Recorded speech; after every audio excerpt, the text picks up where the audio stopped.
La ferme des animaux, George Orwell. Chapitre 1. Monsieur Jones, de la ferme du manoir, avait certes poussé le verrou des portes du poulailler pour la nuit, mais il était trop saoul pour se rappeler qu'il fallait aussi fermer les trappes. Le halo de sa lanterne oscillant dans un sens puis dans l'autre, il traversa la cour en titubant, se débarrassa de ses bottes à coups de pied dans l'entrée de l'arrière-cuisine, tira au tonneau un dernier verre de bière et trouva son chemin jusqu'au lit où Madame Jones ronflait déjà. À peine la lumière de la chambre fut-elle éteinte, qu'une agitation, des bruissements d'ailes, se répandirent dans les bâtiments de la ferme. Toute la journée, on s'était donné le mot. Major l'Ancien, un Middle White, donc une race de porc du Yorkshire, autrefois primé, avait fait la nuit précédente un rêve étrange, dont il voulait informer les autres animaux. Il avait été convenu qu'ils se retrouveraient tous dans la vieille grange dès que M. Jones aurait laissé la voie libre. Major l'Ancien, c'est comme ça qu'on l'appelait, bien qu'il eût concouru sous le nom de Willingdon Beauty, était si respecté dans la ferme que tout le monde acceptait volontiers de perdre 1 heure de sommeil pour entendre ce qu'il avait à dire. À l'autre bout de la grange, sur une sorte de tribune surélevée, Major était prêt, confortablement installé sur son lit de paille qu'éclairait une lanterne accrochée à une poutre. Il avait 12 ans et, depuis peu, il avait pris de l'embonpoint, mais c'était un cochon qui avait encore l'air sage, noble et bienveillant, bien qu'on ne lui eût jamais limé les canines. Les autres animaux ne tardèrent pas à arriver et se mirent à l'aise, chacun selon sa morphologie. Vinrent d'abord les 3 chiens, Clochette, Jessie et Pincher, puis les cochons qui se couchèrent en rang sur la paille face à l'estrade. Les poules se perchèrent sur les rebords des fenêtres, les pigeons s'agrippèrent aux chevrons, les vaches et les moutons s'étendirent derrière les cochons et se mirent à ruminer. Les 2 chevaux de trait, Boxer et Antilis, entrèrent ensemble, avançant avec précaution, de peur que leurs sabots massifs n'écrasent quelques petites bêtes tapies dans la paille. En pleine maturité, Antilis était une robuste jument qui, après son 4e poulain, n'avait pu retrouver sa ligne d'autrefois. Boxer était une énorme bête qui dépassait 1,83 m au garrot et dont la force valait celle de 2 chevaux ordinaires. Une longue raie blanche, qui lui descendait jusqu'aux naseaux, lui donnait l'air un peu bête et pour tout dire, Boxer n'était pas futé, mais tout le monde le respectait à cause de son humeur toujours égale et de ses prodigieuses facultés de travail. À la suite des chevaux, arrivèrent Muriel, la chèvre blanche, et l'âne Benjamin. Benjamin était le doyen des animaux de la ferme, le plus ombrageux aussi. Il ne s'exprimait que très peu, et lorsqu'il le faisait, c'était en règle générale pour se livrer à quelques remarques pleines de cynisme. Il disait par exemple que Dieu lui avait donné une queue pour chasser les mouches, mais qu'il aurait préféré se passer de queue et de mouches. De tous les animaux de la ferme, c'était le seul qui ne riait jamais, et si on lui demandait pourquoi, il répondait qu'il ne voyait aucune raison de rire. Néanmoins, sans vouloir l'admettre, il vouait à Boxer une grande amitié. Tous deux passaient d'habitude le dimanche après-midi ensemble, broutant l'un à côté de l'autre, sans échanger un mot. Les 2 chevaux venaient à peine de s'allonger qu'une couvée de canetons qui avaient perdu leur mère surgit en file indienne. Ils piaillaient fiablement et cherchaient, dans tous les coins de l'étable, un endroit où ils ne risqueraient pas de se faire écraser. Antilis leur fit, de ses lourdes pattes, une sorte de rempart. Les canetons s'y pelotonnèrent et s'endormirent bien vite. Au dernier moment, Molly, la jument blanche, un peu sotte qui tirait la carriole de M. Jones, fit une entrée maniérée. Elle dégusta un gros morceau de sucre. Elle prit place au premier rang et fit jouer sa crinière avec l'espoir d'attirer l'attention sur les jolis rubans rouges dont elle était ornée. Survint alors la chatte qui, fidèle à ses habitudes, chercha des yeux l'endroit le plus confortable. Elle se blottit pour finir entre Boxer et Antilis, se mit à ronronner de plaisir et n'entendit pas le moindre mot du discours de Major l'Ancien.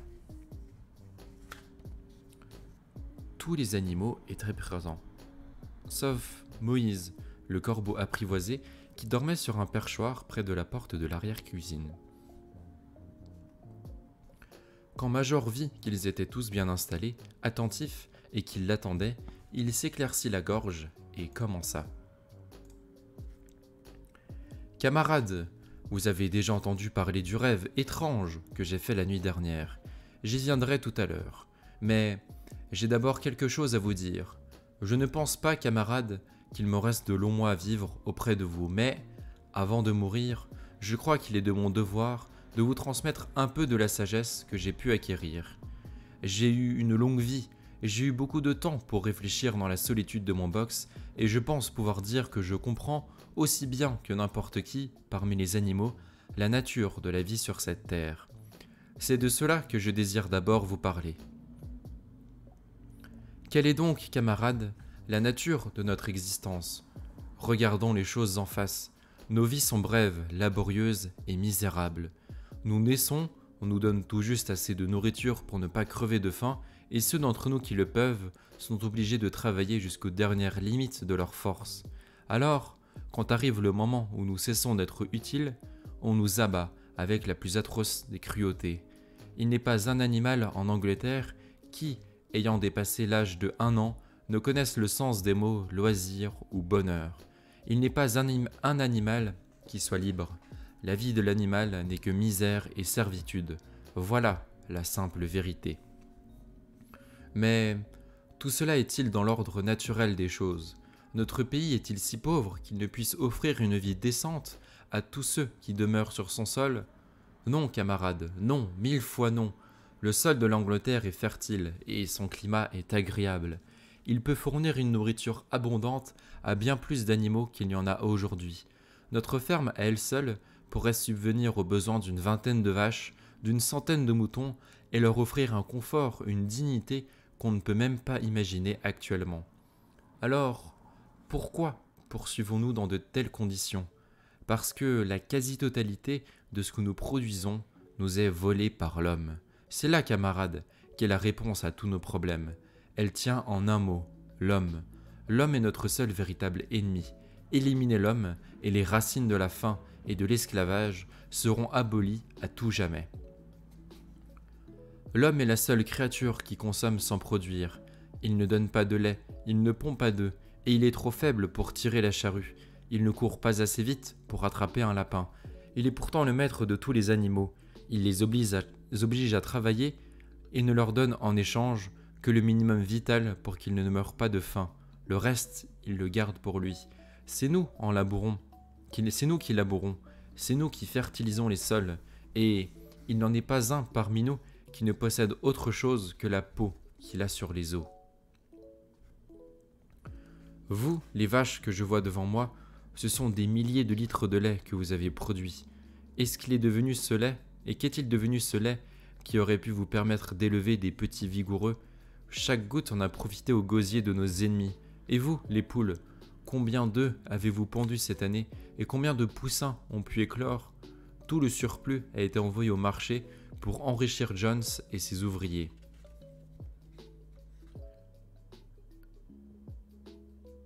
Et toi, Antilis, où sont les 4 poulains que tu as portés et qui auraient pu te soutenir et adoucir tes vieux jours? Chacun d'eux a été vendu avant l'âge de 1 an et tu ne les reverras jamais. 4 maternités, tout ce travail dans les champs, et qu'est-ce que tu as reçu en échange? Ta maigre pitance et un box à l'écurie. Nous ne sommes même pas autorisés à finir nos misérables vies de façon naturelle. Pour ma part, je n'ai pas à me plaindre. Je fais partie de ceux qui ont eu de la chance. J'ai 12 ans et j'ai eu plus de 400 enfants, la vie normale d'un cochon en somme. Mais à la fin, pas un animal n'échappe au couteau cruel. Vous, jeunes porcelets, qui êtes assis en face de moi, pas un seul d'entre vous ne passera l'année. Vous finirez égorgés sur le billot en hurlant. Tous, vaches, cochons, poules, moutons, nous sommes destinés à cette horreur, chacun d'entre nous. Ni les chevaux ni les chiens n'ont un sort meilleur à espérer. Toi, boxeur, le jour où tes muscles formidables te feront défaut, Jones t'enverra chez l'équarrisseur, qui te tranchera la gorge pour que tes restes bouillis soient donnés aux chiens. Quant aux chiens, qu'ils deviennent vieux et perdent leurs dents, Jones leur attache alors une pierre au cou et les noie dans la mare la plus proche. N'est-ce pas clair, comme de l'eau roche, camarade? Tous les maux de notre vie, c'est à la tyrannie de l'homme que nous le devons. Nous n'avons qu'à nous débarrasser de l'homme, et le fruit de notre travail sera à nous.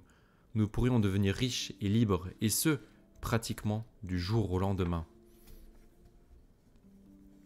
Alors, que nous reste-t-il à faire? Eh bien, à travailler, nuit et jour, corps et âme, au renversement de la race humaine. Ceci est mon message, camarades. Révolution. Je ne sais pas quand elle viendra, ça peut prendre une semaine ou une centaine d'années, mais je sais, aussi sûrement que je sens la paille sous mes pieds, que tôt ou tard, justice sera faite. Ne perdez jamais de vue l'objectif, camarades, qu'il ne faut d'ailleurs pas limiter à l'espace de vos courtes vies. Par-dessus tout, transmettez mon message à ceux qui viendront après vous, pour qu'ainsi les générations futures préparent le combat qui mènera à la victoire.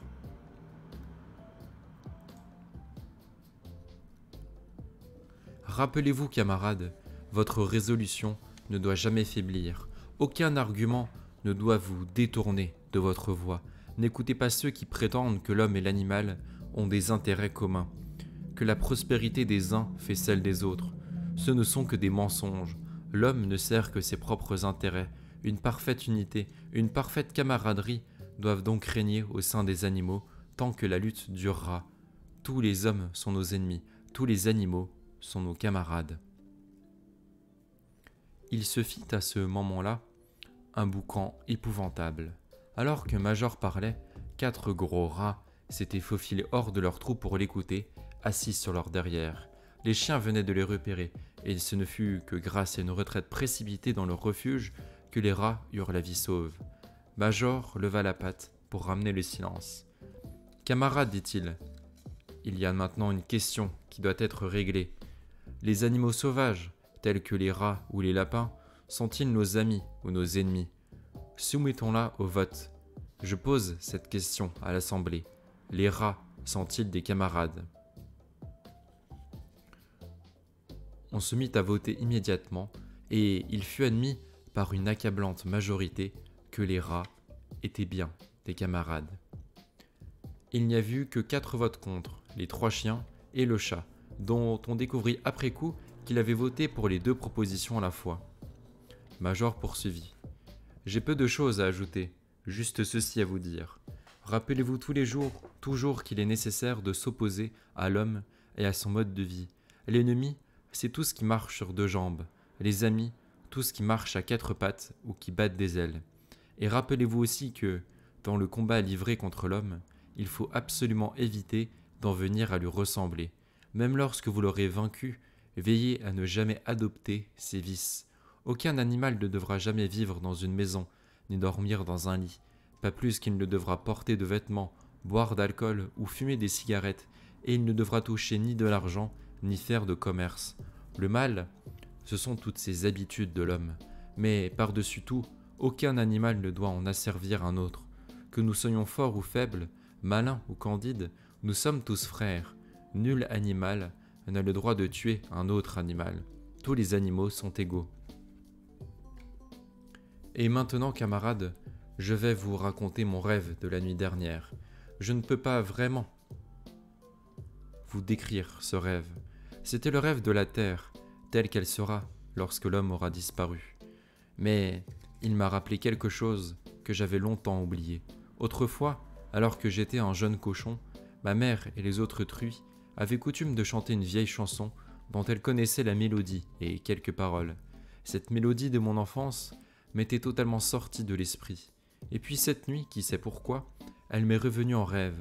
Mais le plus important, c'est que les paroles de la chanson, elles aussi, me sont revenues. Paroles dont je suis certain qu'elles étaient chantées par les animaux il y a très longtemps et qui se sont effacées de nos mémoires pendant des générations. Je vais maintenant vous la chanter, camarades. Je suis vieux, ma voix s'est éraillée, mais quand je vous aurai appris la mélodie, vous la chanterez à vous-même bien mieux que je ne le fais. Et elle a pour titre « Bête d'Angleterre ». Le vieux major s'éclaircit alors la gorge et se mit à chanter. Comme il l'avait annoncé, sa voix était éraillée, mais il chantait encore assez bien. C'était un chant émouvant, quelque chose qui tenait à la fois de Clémentine et de la cuiracha. En voici les paroles.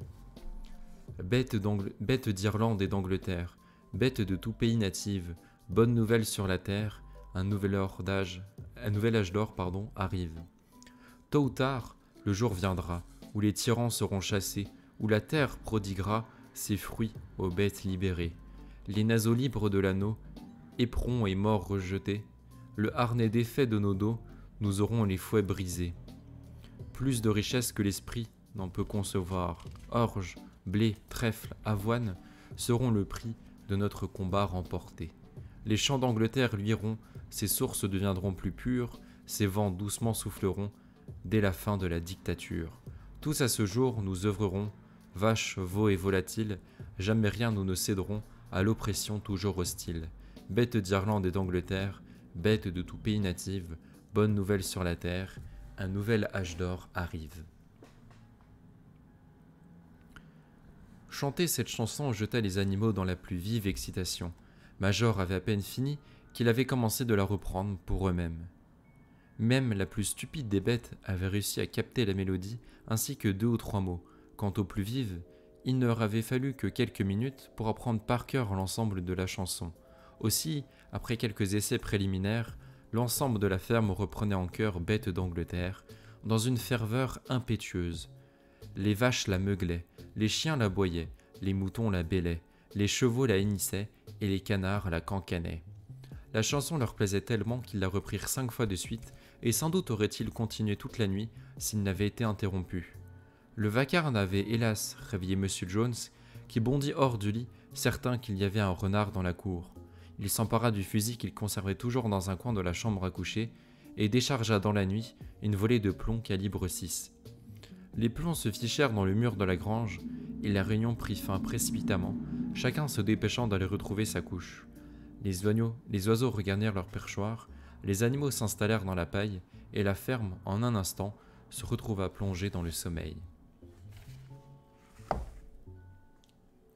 Je sais pas du tout vous, mais pour l'instant, ce début, bon, fort sympathique bien sûr, mais ce début me fait énormément penser à...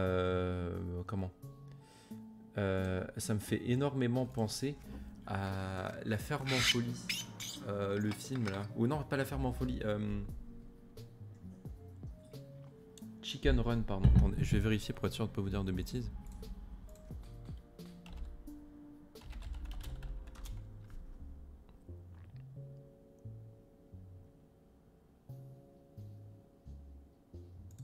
Ouais, c'est ça, Chicken Run. Ça me fait penser...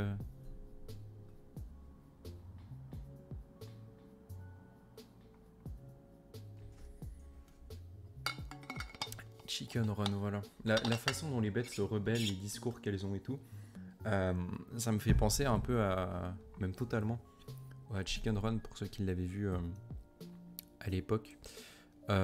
Bien sûr que cette œuvre de George Orwell a quand même une portée un peu plus importante que Chicken Run ne peut l'avoir.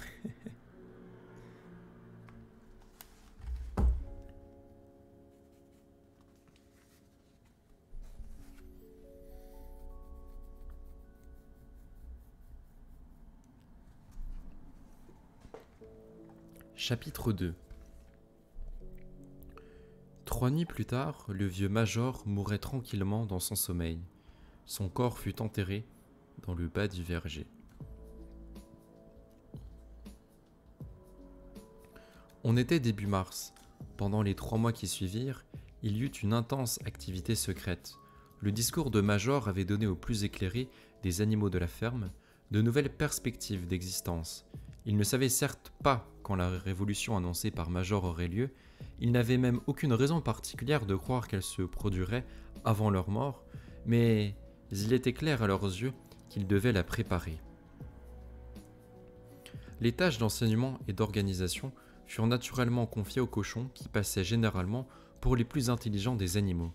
Bénéficiant par mieux d'une renommée certaine, il y avait 2 Véras qui répondaient au nom de Napoléon et Boule de Neige que M. Jones élevait pour la vente. Napoléon était un imposant cochon du Berkshire, à l'air sauvage, le seul Berkshire de la ferme, peu causant Il avait la réputation de savoir ce qu'il voulait. Boule de Neige était plus vif d'esprit que Napoléon, meilleur orateur et plus inventif. On lui disait aussi plus instable. Tous les autres mâles de la ferme étaient des porcs de boucherie.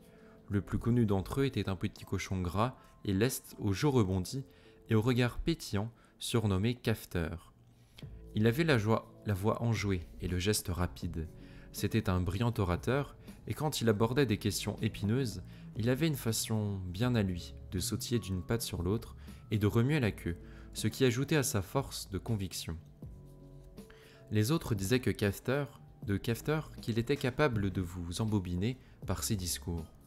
Ces trois-là avaient fait de l'enseignement du vieux major un véritable système de pensée complexe qu'ils avaient baptisé l'animalisme. Plusieurs nuits par semaine, après que M. Jones se fût endormi, il tenait dans la grange des meetings secrets pour exposer aux autres animaux les principes de l'animalisme. Dans les débuts, ils se heurtèrent à beaucoup d'apathie et de stupidité. Certains animaux évoquaient le devoir de loyauté envers M. Jones, qu'il continuait d'appeler le maître, ou faisaient des remarques simplistes du genre « C'est M. Jones qui nous nourrit, qu'arriverait-il s'il mourait ?» D'autres posaient des questions du style « Pourquoi s'inquiéter de ce qu'il adviendra après notre mort ?» Ou bien « Si cette révolte doit de toute façon arriver, est-ce que le fait qu'on y travaille ou non changera quelque chose ?» Les cochons avaient les plus grandes difficultés à leur faire comprendre que tout cela était contraire à l'esprit de l'animalisme.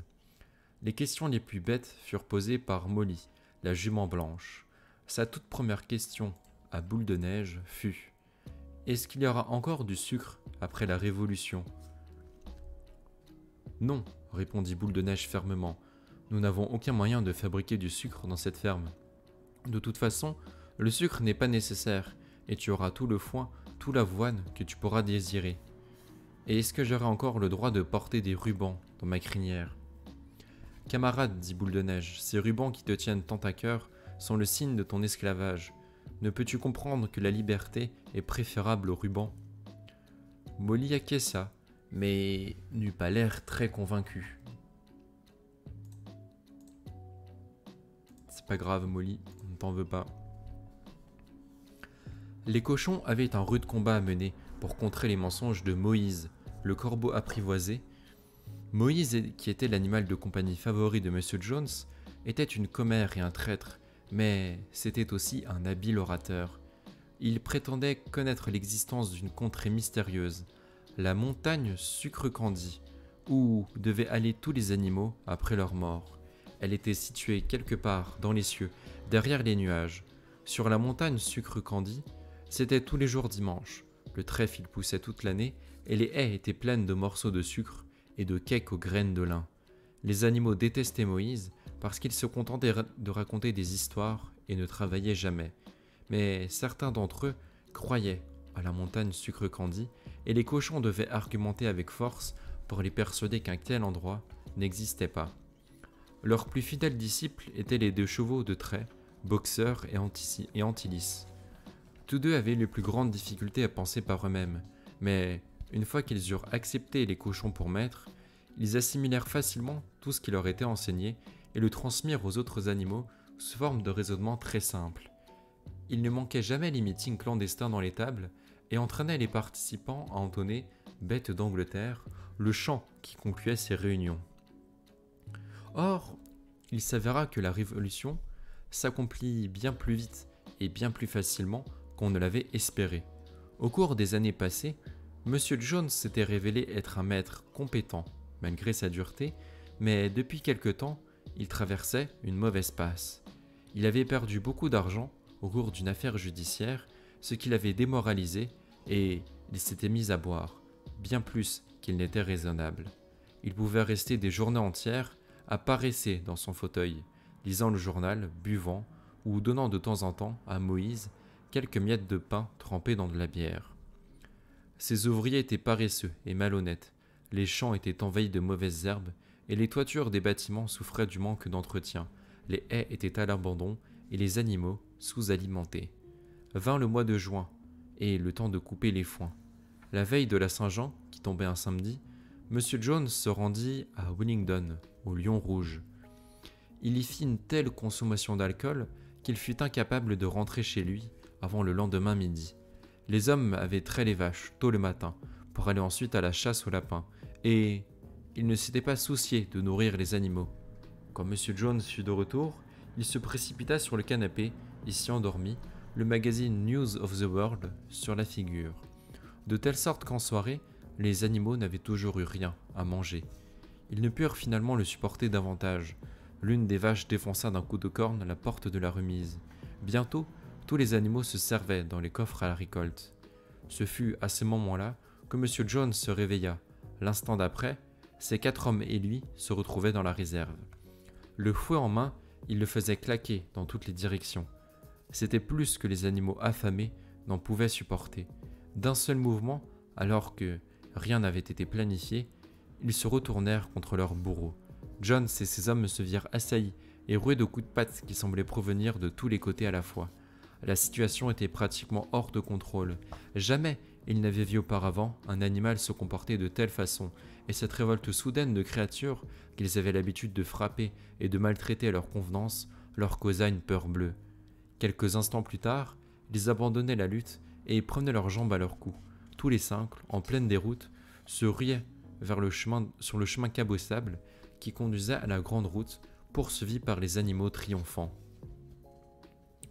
Madame Jones, qui avait observé par la fenêtre de la chambre ce qui se passait, jeta quelques affaires dans un sac de toile et s'éclipsa en empruntant des chemins détournés. Moïse bondit de son perchoir, battit des ailes et la suivit, croissant bruyamment. Pendant ce temps-là, les animaux avaient repoussé M. Jones et ses hommes sur la route et claqué derrière eux le portail aux 5 barreaux, de sorte que, avant même de réaliser ce qu'il venait d'avoir lieu, ils avaient mené la rébellion à son terme. Jones était expulsé, la ferme du manoir était à eux. Pendant quelques minutes, les animaux peinèrent à croire en leur bonne fortune. Leur première réaction fut de se lancer au galop jusqu'aux frontières de leur domaine, comme pour s'assurer qu'aucun homme ne s'y dissimulait. Puis, ils se précipitèrent jusqu'aux dépendances de la ferme pour se débarrasser des derniers vestiges du renne abhorré de Jones. Ils enfoncèrent la porte de la sellerie, située au bout de l'écurie. Les morts, les mouchettes, les laisses, le couteau cruel dont John se servait pour castrer les cochons et les agneaux, tout fut précipité dans le puits. Les rennes, les licous, les œillères, la muselière humiliante furent jetés sur les tas d'ordures qu'on brûlait dans la cour. On fit de même avec les fouets, et tous les animaux se mirent à sauter de joie en les voyant flamboyer, dans les volants fomblés. Boule de Neige jeta aussi au feu les rubans dont on ornait la crinière et la queue des chevaux les jours de marché. Les rubans, dit-il, doivent être considérés comme des vêtements, et les vêtements sont la marque de l'homme. Tous les animaux se doivent d'aller nus.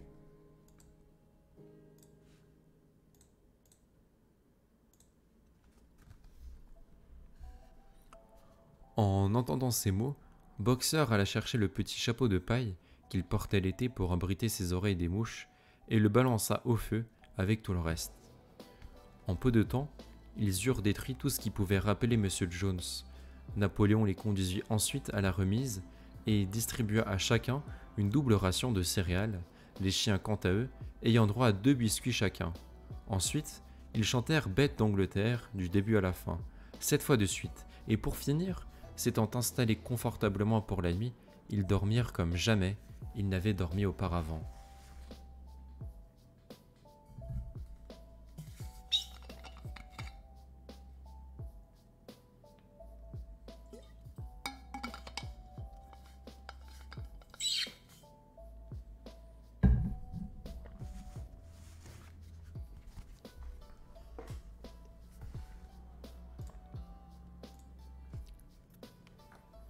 Ils se réveillèrent à l'aube, comme à l'habitude, et, se rappelant soudain les glorieux événements de la veille, ils se rendirent au galop jusqu'au pâturage. Un petit chemin partait du bas de la pâture et conduisait à un tertre d'où l'on pouvait voir presque toute la ferme. Les animaux s'y précipitèrent pour la contempler dans la claire lumière du matin. Tout cela leur appartenait désormais. Tout ce qu'ils voyaient était à eux. Dans l'exaltation que leur procurait cette pensée, ils se mirent à gambader en tous sens et à sauter de joie. Ils se roulèrent dans la rosée et broutèrent à belles dents dans l'herbe d'été, si tendre, à coups de sabots, ils firent voler des mottes de terre noire dont ils humaient la riche senteur. Puis, ils entamèrent l'inspection générale de la ferme. Muets d'admiration, ils embrassaient du regard les terres labourées, les foins, le verger, l'étang, le bosquet. C'était comme s'ils voyaient pour la première fois, et même alors, ils peinaient à croire que tout cela leur appartenait pour de bon. Alors, ils retournèrent en file indienne jusqu'au bâtiment de la ferme et firent halte en silence devant le seuil de la maison. Cette maison aussi était à eux, mais ils étaient effrayés à l'idée d'y pénétrer. Après un moment toutefois, Boule de Neige et Napoléon forcèrent la porte à coups d'épaule et les animaux entrèrent, l'un après l'autre, avançant à pas mesurés, de peur de déranger quoi que ce soit. Ils allèrent d'une pièce à l'autre, marchant sur la pointe des pieds, osant à peine chuchoter, tandis qu'ils contemplaient avec stupéfaction tout ce luxe incroyable.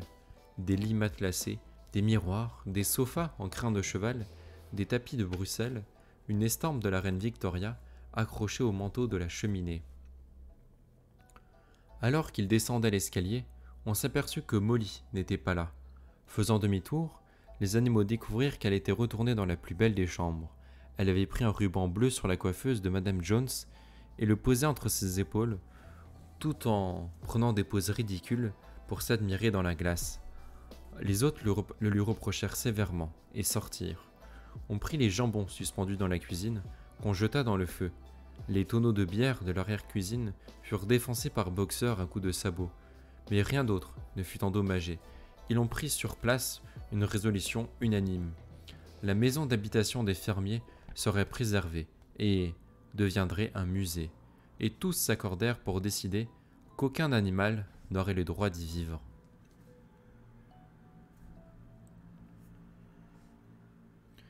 Les animaux prirent leur petit déjeuner, puis Napoléon et Boule de Neige les réunirent à nouveau, tous ensemble.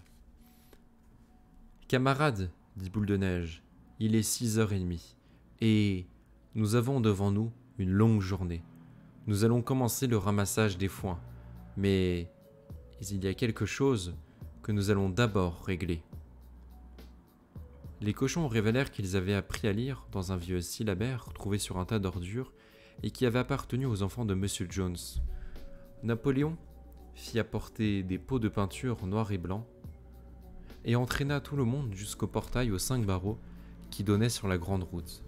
Alors, Boule de Neige, car c'était Boule de Neige qui écrivait le mieux, prit une brosse qu'il fixa à son pied et effaça d'une couche de peinture ferme du manoir sur la barre supérieure qu'il remplaça par ferme des animaux. Tel serait désormais le nom du domaine. Ils retournèrent ensuite au bâtiment de la ferme où Napoléon et Boule de Neige firent apporter une échelle qui fut levée contre le mur de la grange. Ils expliquèrent qu'après 3 mois d'études, les cochons avaient réussi à résumer les principes de l'animalisme en 7 préceptes. Ces 7 commandements allaient, à présent, être inscrits sur le mur et constitueraient la loi inaltérable que devraient désormais suivre tous les animaux de la ferme. Non sans difficulté, car il n'est pas aisé pour un cochon de se tenir en équilibre sur une échelle, Boule de Neige monta à l'échelle et se mit au travail, tandis que Cafeter, quelques barreaux en dessous, lui tenait le pot de peinture. Les commandements, écrits en gros caractères blancs sur le mur goudronné, étaient lisibles à 30 mètres. Petit 1. Toute créature à 2 pieds est un ennemi. Petit 2. Toute créature qui a 4 pattes ou des ailes est un ami. Petit 3. Nul animal ne portera de vêtements. Petit 4. Nul animal ne dormira dans un lit. Petit 5. Nul animal ne consommera d'alcool. Petit 6. Nul animal ne tuera un autre animal. Petit 7. Tous les animaux sont égaux. C'était très soigneusement fait, en dehors du mot « ami », pourvu d'un H malheureux et d'un S à l'envers, l'orthographe était absolument parfaite.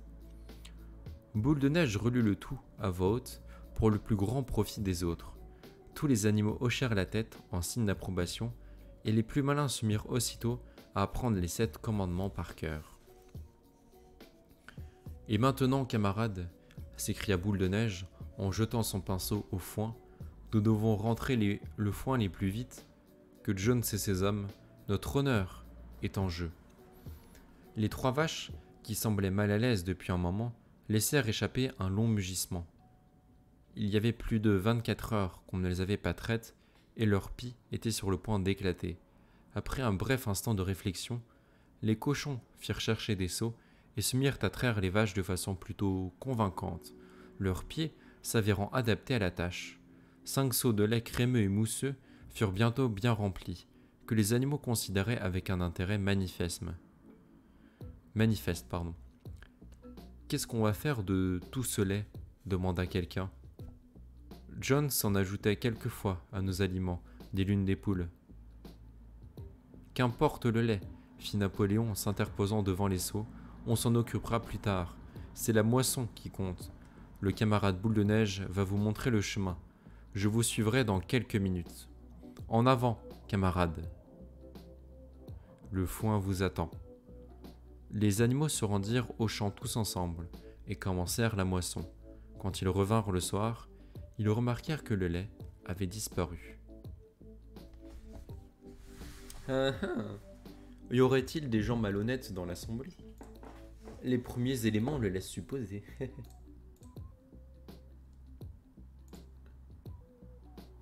En vrai, je pense que c'est là que... À partir de là... Bon, c'était rigolo au début, genre des gens qui chassent les humains, mais je pense que c'est à partir de là que l'histoire va devenir vraiment intéressante.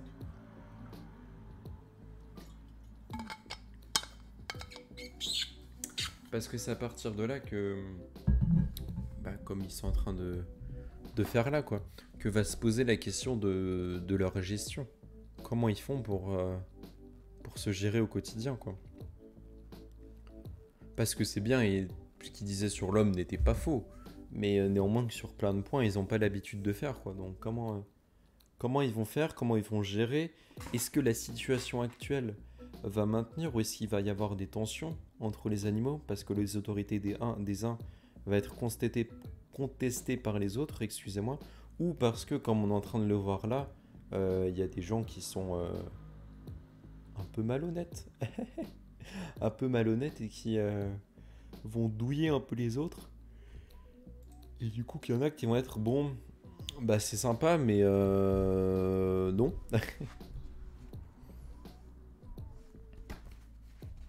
Donc on verra bien comment ça va. Comment ça va se passer. Alors attendez, je regarde un truc. Hop.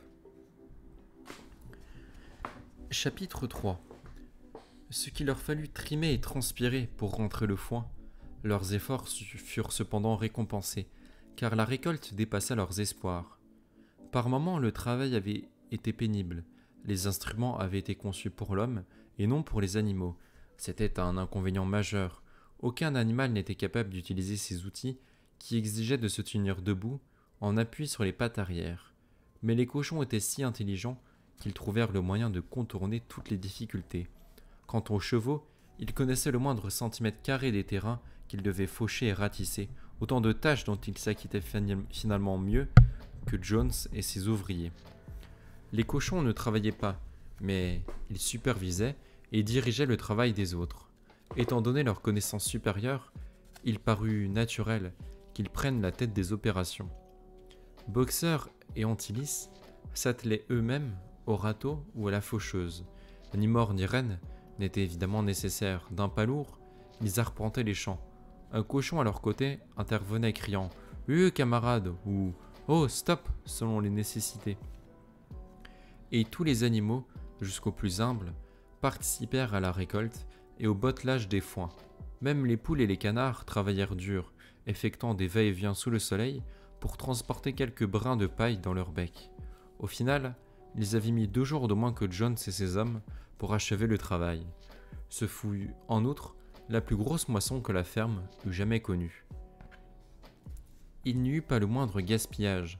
Les poules et les canards, grâce à leurs yeux acérés, n'avaient pas laissé traîner un seul brin de paille, et pas un seul animal n'avait dérobé ne fut qu'une bouchée. Par contre, petit peu de lait qui a été dérobé, ça faut pas mytho. Qui a été dérobé par ce vieux petit coquin de Napoléon. Pendant tout l'été, le travail fut réglé comme une horloge. Les animaux étaient heureux comme jamais ils n'auraient cru pouvoir l'être. La moindre portion de nourriture leur procurait un plaisir intense parce qu'elle était à eux, le fruit d'un travail qu'ils avaient accompli par eux-mêmes et pour eux-mêmes, et non plus une obole que leur concédait un maître avare. Maintenant que les hommes, ces parasites sans valeur, avaient disparu, les animaux avaient bien plus de nourriture, et malgré leur inexpérience en la matière, ils avaient aussi bien plus de loisirs. Ils durent certes faire face à des difficultés. Plus tard dans l'année, quand après la moisson vint le temps du battage, il leur fallut, comme autrefois, fouler le grain au pied et le débarrasser de la balle en soufflant dessus, puisque la ferme ne possédait pas de batteuse. Mais l'habileté des cochons et l'extraordinaire force musculaire de Boxer finissaient toujours par les tirer d'affaire. Boxer faisait l'admiration de tous. S'il avait déjà montré du cœur à l'ouvrage au temps de Jones, il abattait désormais le travail de 3 chevaux. Certaines journées, c'était le travail de la ferme entière qui semblait reposer sur ses puissantes épaules. Du matin au soir, il poussait et tirait, présent sur tous les fronts difficiles. Il s'était arrangé pour qu'un jeune coq le réveille une demi-heure avant tout le monde, et de sa propre initiative, il s'engageait avant même que la journée de travail eût commencé, dans les tâches qui lui semblaient urgentes. À toutes les difficultés, à tous les problèmes, il opposait la formule dont il avait fait sa devise « Je vais travailler plus dur ». Dès lors, chacun prenait part au travail selon sa capacité.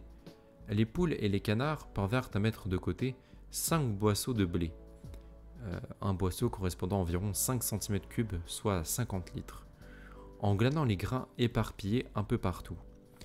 Personne ne détournait la nourriture, personne ne se plaignait. Les querelles, bagarres et jalousies qui ponctuaient la vie d'autrefois avaient pratiquement disparu. Personne, ou presque, ne cherchait à se défiler. Molly, par exemple, n'était pas très matinale et trouvait toujours le moyen de finir tôt, prétextant qu'un caillou s'était fiché sous son sabot. La conduite de la chatte était aussi assez bizarre. On s'aperçut très vite qu'elle était introuvable quand il y avait un travail urgent à faire. Elle disparaissait pendant des heures pour ne réapparaître qu'au moment du repas ou dans la soirée, quand le travail avait été fait. Mais elle trouvait toujours d'excellentes excuses et ronronnait de façon si affectueuse qu'on ne pouvait remettre en question ses bonnes intentions. Quant à Benjamin, le vieil âne, il ne semblait en rien changer depuis la Révolution. Il accomplissait son travail avec cette obstination tranquille dont il faisait déjà preuve du temps de M. Jones, sans jamais se défiler, mais sans chercher non plus à en faire davantage. Il n'exprimait jamais son avis sur la Révolution, ni sur ses effets. Quand on lui demandait s'il n'était pas plus heureux depuis l'éviction de Jones, il répondait seulement « Les ânes vivent longtemps, aucun d'entre vous n'a jamais vu mourir un âne ». Et ses interlocuteurs devaient se contenter de cette réponse énigmatique. On ne travaillait pas le dimanche, le petit déjeuner avait lieu 1 heure plus tard que d'habitude. Se déroulait ensuite une cérémonie à laquelle chaque semaine on assistait sans faute. D'abord, on hissait les couleurs. Boule de Neige avait trouvé dans la sellerie une vieille nappe verte ayant appartenu à Madame Jones et sur laquelle il avait peint en blanc une corne et un sabot. Tous les dimanches matins, le pavillon était tissé au sommet du mât, dans le jardin de la ferme. Le drapeau vert, avait expliqué Boule de Neige, représentait les verts pâturages d'Angleterre, tandis que la corne et le sabot symbolisaient la République des animaux qui verrait le jour une fois acquise la victoire définitive sur le genre humain. Après la cérémonie des couleurs, tous les animaux se retrouvaient dans la grange pour une réunion générale qu'on appelait l'Assemblée. On y planifiait le travail de la semaine à venir, on y proposait et adoptait des résolutions. C'était d'ailleurs toujours les cochons qui soumettaient au débat. Les autres animaux comprenaient comment voter, mais il ne leur serait jamais venu à l'esprit de faire une nouvelle proposition. Napoléon Boule de Neige prenait donc, et de loin, la part la plus active dans ces débats. Mais on voyait bien que ces deux-là n'étaient jamais d'accord, Quelle que fût la proposition de l'un, on pouvait compter sur l'autre pour s'y opposer. Et même lorsque la décision fut prise, décision que personne ne pouvait vraiment contester, de faire du petit enclos attenant au verger une maison de repos pour les animaux qui avaient passé l'âge de travailler, il s'ensuivit un débat orageux pour déterminer à quel âge chaque catégorie d'animal pourrait prendre sa retraite. On achevait invariablement l'assemblée, en entonnant bêtes d'Angleterre et on avait quartier libre l'après-midi. Les cochons s'étaient réservé la sellerie et en avaient fait leur quartier général. Tous les soirs, ils les étudiaient, la ferronnerie, la charpenterie ou les arts mécaniques, à l'aide de livres rapportés de la ferme. Boule de Neige s'employait par ailleurs à organiser la vie des animaux en ce qu'il appelait des comités pour les animaux. Il y travaillait sans relâche. Il forma ainsi le comité de production des œufs pour les poules, le comité d'hygiène pour les vaches, le comité de rééducation des camarades sauvages, qui avait pour objectif d'apprivoiser les rats et les lapins. Le mouvement de la laine bien blanche pour les moutons, ainsi que diverses associations, tandis qu'il instituait par ailleurs des cours de lecture et d'écriture. Ces projets furent dans l'ensemble des échecs. La tentative de domestication des animaux sauvages, par exemple, s'avéra presque tout de suite un fiasco, car ces derniers continuaient de se comporter comme avant et ne cherchaient qu'à tirer profit de la générosité dont on faisait preuve à leur égard. La chatte adhéra au comité de rééducation, il s'y montra active pendant quelques jours, très active pendant quelques jours. On la vit une fois assise sur le toit, en train de parlementer avec des moineaux, qui se tenaient juste hors de sa portée. Est-ce que cette playlist passe? 2 secondes. Ok.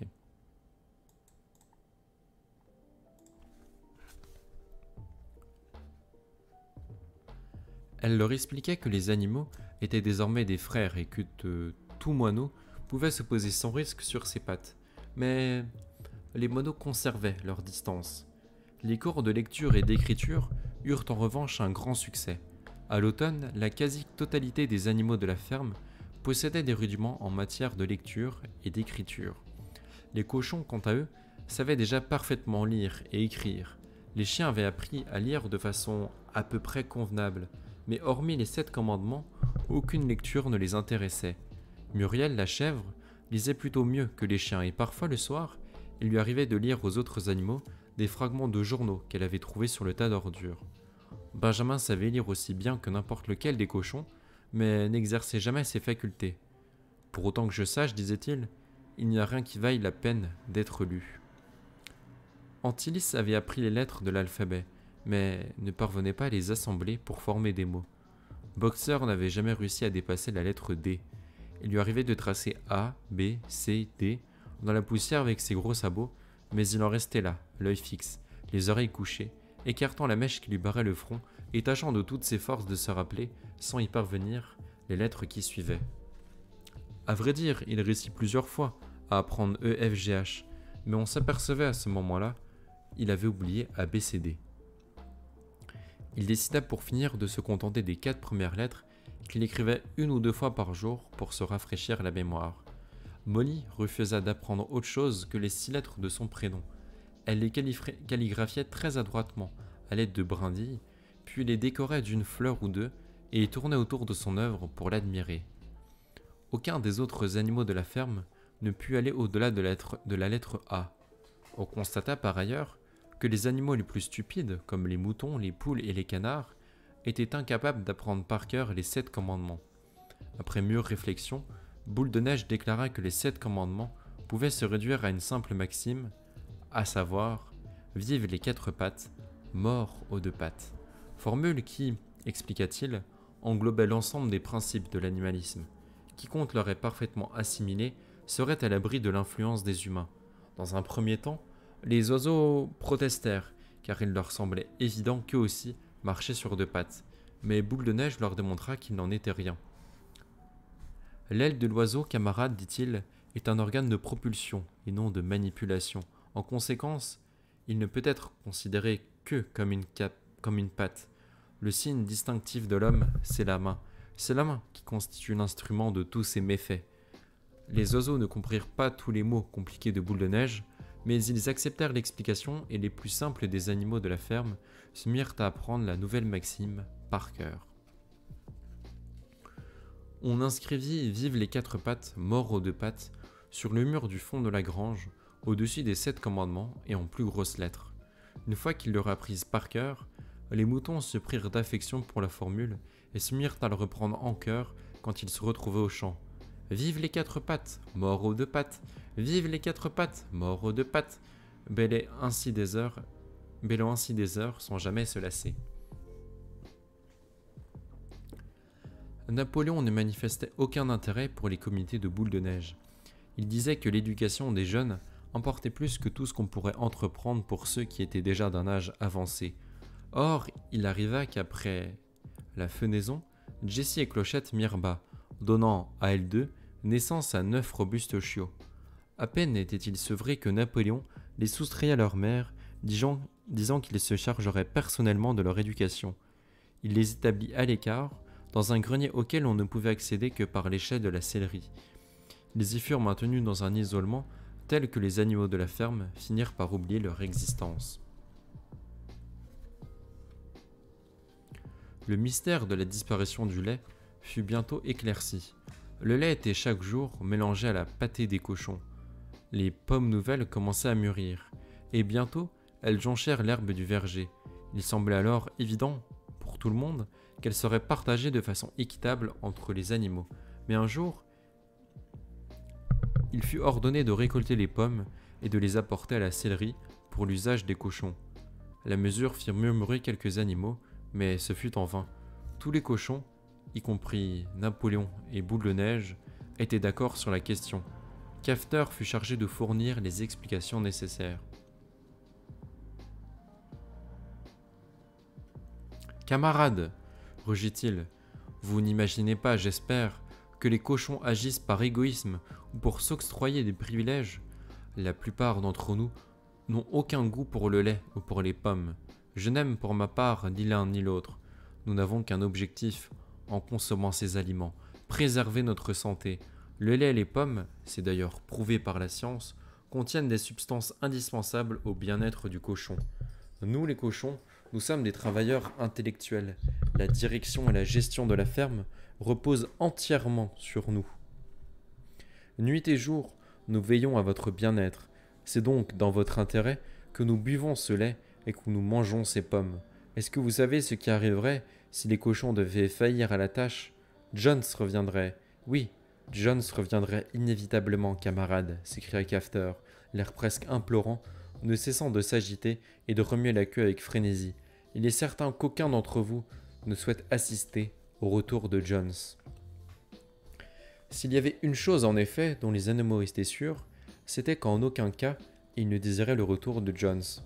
Quand on leur présentait les choses sous cet angle, ils ne trouvaient plus rien à redire, et le fait de maintenir les cochons en bonne santé leur semblait évidemment une priorité. Aussi fut-il admis, sans plus de discussion, que le lait et les pommes tombées, de même que les récoltes de pommes à venir, seraient destinées à l'usage des cochons. Petit filou ces cochons.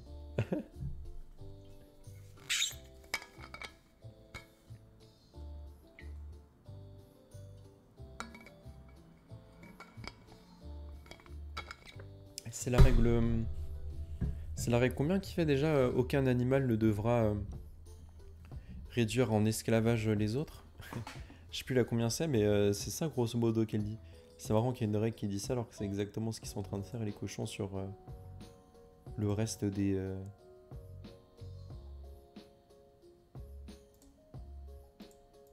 Le reste des animaux. Bref, hop. Chapitre 4.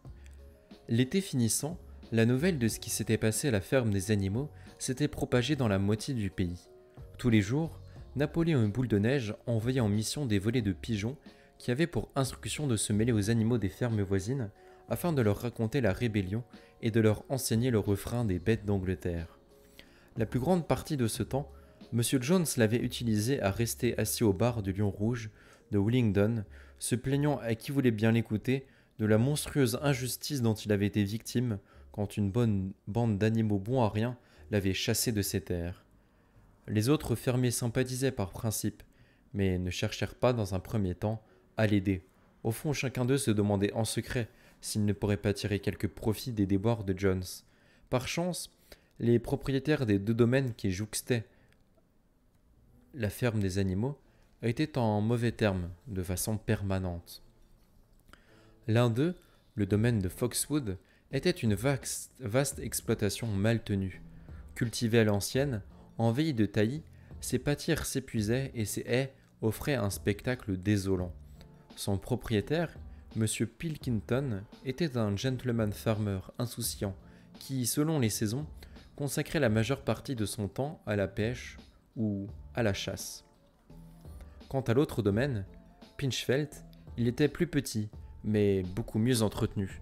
Son propriétaire, M. Frederick, était un homme avisé, coriace, procédurier, avait la réputation de se montrer dur en affaires. Les deux fermiers se détestaient mutuellement, tellement qu'il leur était difficile de s'entendre, même lorsque leurs intérêts en dépendaient. Tous deux, cependant, avaient été profondément effrayés par le soulèvement de la ferme des animaux et faisaient en sorte que leurs propres bêtes en sachent le moins possible à ce sujet. Ils finirent d'abord d'en rire et tournèrent en dérision l'idée d'une ferme gérée par les animaux. Toute l'affaire serait oubliée dans une quinzaine, disaient-ils. Ils firent courir le bruit que les animaux de la ferme du manoir, ils persistaient à lui donner ce nom, ne tolérant pas l'appellation de ferme des animaux, étaient en guerre permanente les uns contre les autres et qu'ils ne tarderaient pas à crever de faim. C'est marrant parce qu'ils disent ça comme s'ils savaient que les animaux parlent entre eux, tu vois. Alors que, en soi, non, c'est pas logique. C'est assez marrant qu'ils fassent ça. Le temps passa, et à l'évidence, les animaux ne mouraient pas de faim. Frederick et Pennington changèrent alors de refrain et se mirent à évoquer la terrible perversité qui maintenant sévissait à la ferme des animaux. Il était désormais établi que les animaux y pratiquaient le cannibalisme, se torturaient entre eux au fer rouge et se partageaient les femelles. C'était, affirmaient Frederick et Pennington, ce qui arrivait quand on se révoltait contre les lois de la nature. Cependant, on n'accorda jamais de crédit à ces histoires. Les rumeurs d'une ferme extraordinaire, d'où les humains avaient été chassés et dans laquelle les animaux se chargeaient de leurs propres affaires, continuaient de se répandre en termes confus et déformés. Une vague de révolte animalière déferla sur la campagne. Les taureaux, qui s'étaient toujours montrés dociles, devenaient furieux. Les moutons démolissaient les haies pour aller dévorer du trèfle. Les vaches ruaient pour renverser les seaux et les chevaux pendant la chasse, renaclaient devant l'obstacle et précipitaient leurs cavaliers de l'autre côté. Mais par-dessus tout, on retenait en tout lieu l'air et les paroles de bêtes d'Angleterre. La chanson s'était propagée à une vitesse incroyable. Lorsqu'ils l'entendaient, les humains ne pouvaient contenir leur rage et prétendaient qu'ils la trouvaient ridicule. Ils ne pouvaient concevoir, disaient-ils, que des animaux puissent reprendre des propos aussi orduriers. Je dis ça comme s'ils comprennent les animaux aussi. Je trouve ça très drôle, ce petit moment-là. T'es en mode, c'est normal, c'est mes animaux, ils parlent entre eux, il n'y a aucun souci. Ne vous étonnez pas, il n'y a rien de choquant là-dedans.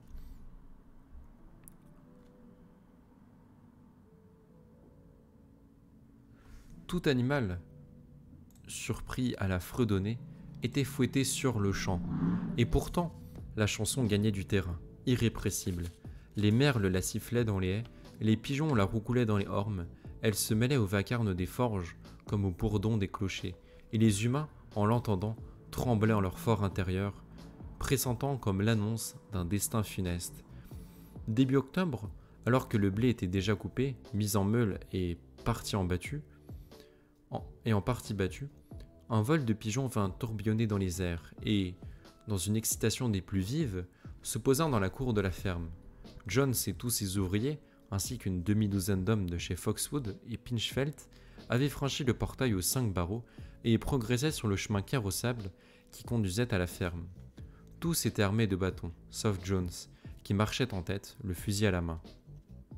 De toute évidence, il avait l'intention de reconquérir sa ferme. De toute évidence, ça va mal se passer. On s'y attendait depuis longtemps, et tout avait été prévu. Boule de Neige, qui avait étudié les campagnes de Jules César dans un vieux livre provenant de la maison, était chargé des opérations de défense. Il donna vite ses ordres, et en 2 minutes, tout le monde fut à son poste. Alors que les humains approchaient des bâtiments de la ferme, Boule de Neige lança sa première attaque. Tous les pigeons, au nombre de 35, harcelèrent les hommes et à moyenne altitude, leur larrièrent défiante sur la tête. Profitant de la diversion, les oies qui se tenaient cachées derrière les haies firent irruption par derrière et s'en prirent méchamment aux mollets des assaillants. Mais ce n'était là qu'un accrochage mineur, destiné à créer un peu de désordre. Les hommes repoussèrent d'ailleurs les oies sans peine, à coups de bâton. Alors, Boule de Neige lança la deuxième phase de son attaque. Conduisant lui-même Muriel, Benjamin et tous les moutons, ils se jetèrent sur l'ennemi et à coups de tête, à coups de cornes, le bousculèrent, tandis que Benjamin faisait volte-face pour décocher des ruades de ses petits sabots. Mais de nouveau les hommes, là que leurs bâtons et leurs chaussures à clous, furent les plus forts.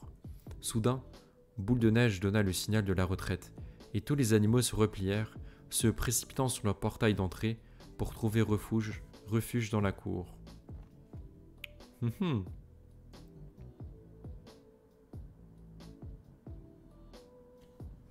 Les hommes poussèrent un hurlement de triomphe. Ils assistaient, c'est d'humain ce qu'ils croyaient, à la débandade de leurs ennemis, et se lancèrent à leur trousse dans le plus grand désordre. C'était exactement ce que Boule de Neige escomptait. Une fois qu'ils furent bien avancés dans la cour, les 3 chevaux, les 3 vaches et l'ensemble des cochons, demeurés en embuscade dans l'étable, surgirent par derrière, leur coupant toute retraite. Boule de Neige lui-même courut droit sur Jones. Le voyant débouler, le fermier leva son fusil et fit feu. Les plombs zébrèrent le dos de Boule de Neige, de blessures sanglantes, et un mouton fut tué. Sans perdre un instant, Boule de Neige se jeta de tout son poids, 180 livres, dans les jambes de Jones qui, projeté sur un tas de fumier, laissa échapper son fusil. Cependant, c'était Boxer qui offrait le plus terrifiant des spectacles. Cabré sur ses jambes arrière, à la manière d'un étalon, il attaquait à coups de sabots ferrés. Son premier coup percuta le crâne d'un garçon d'écurie de chez Foxwood et l'expédia inerte dans la boue. Voyant cela, plusieurs hommes lâchèrent leurs bâtons et tentèrent de s'enfuir. La panique les avait gagnés, et l'instant d'après, tous les animaux les pourchassaient dans la cour. Ils furent encornés, frappés à coups de pattes, battus, piétinés. Il n'y eut pas un animal de la ferme qui, à sa manière, ne cherchât à se venger. Même la chatte bondit soudain d'un toit sur les épaules d'un vacher et lui planta ses griffes dans le cou, lui arrachant des cris de douleur. Au moment où ils s'aperçurent que la voie était libre, les humains ne furent que trop heureux de se précipiter hors de la cour et de fuir par la grande route. Ainsi, en moins de 5 minutes, leur invasion avait tourné à la débâcle honteuse, et sur le chemin qu'ils avaient déjà emprunté, un troupeau d'oies les poursuivait en leur pinçant les mollets. Tous les animaux avaient filé, sauf un. De retour dans la cour, Boxer essayait, à petits coups de sabot, de retourner le garçon d'écurie qui gisait, face contre terre. Le garçon ne bougeait pas. « Il est mort », dit Boxer avec tristesse. « Je n'avais pas l'intention de le tuer. J'ai oublié que j'avais des fers au sabot. Mais qui croira que je ne l'ai pas fait exprès ?» « Sensiblerie inutile, camarade, s'écria Boule de Neige dont les blessures saignent encore. La guerre, c'est la guerre. Le seul humain qui vaille, c'est l'humain mort. » Bon, il n'a pas totalement tort, bon pas sur l'humain que le côté humain, mais que la guerre, c'est la guerre. Et que c'est un principe un peu bizarre d'être... Alors ça, t'as le droit de faire pour buter ton adversaire. Ça, t'as pas le droit. Ça dépend, est-ce qu'on se bat ou juste le but c'est de buter le plus de personnes ou pas, quoi. Puis, de même, quand tu utilises la violence, il faut en assumer toutes les conséquences. Ses yeux étaient emplis de larmes. « Où est Molly ?» s'exclama quelqu'un. De fait, Molly n'était pas là. Il y eut un moment de grande inquiétude. On craignait que les hommes ne lui aient fait du mal, ou même qu'il l'ait enlevée. Pour finir, on la trouva cachée dans son box, la tête enfouie dans le foin de son mangeoire. Elle avait pris la fuite au premier coup de feu. Quand plus tard, les animaux revinrent dans la cour, ce fut pour constater que le garçon d'écurie, qui, en définitive, n'était qu'assommé, avait pris la fuite. Les animaux s'étaient maintenant rassemblés, en proie à la plus vive excitation, chacun rapportant à tue-tête ses propres exploits au cours de la bataille. On organisa sur le champ une cérémonie pour célébrer la victoire. Le drapeau fut hissé, et l'on chanta à maintes reprises « Bête d'Angleterre », après quoi, le mouton qui avait été tué fut inhumé de façon solennelle, et un buisson d'aubépine fut planté sur sa tombe. Boule de Neige, au bord de la fosse, fit un discours insistant sur le fait que tout animal devait, en cas de nécessité, se montrer prêt à mourir pour la ferme des animaux. Salut la Chips, comment vas-tu? Depuis la dernière fois, comment s'est passé ton week-end? Est-ce que tu as passé un bon moment? Mets-toi bien, on est en train de dire du coup la ferme des animaux de George Orwell. Je sais pas si tu as déjà entendu parler de cette œuvre. Un peu rigolote pour l'instant.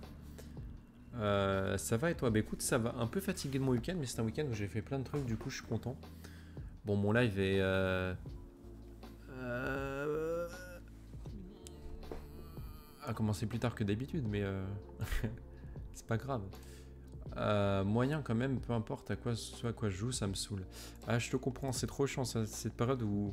Enfin, ce moment où t'as envie de jouer, t'as vraiment envie de jouer, mais peu importe à quoi que tu joues, ça te saoule le jeu ou la communauté et tout. Je connais ce moment, très chiant.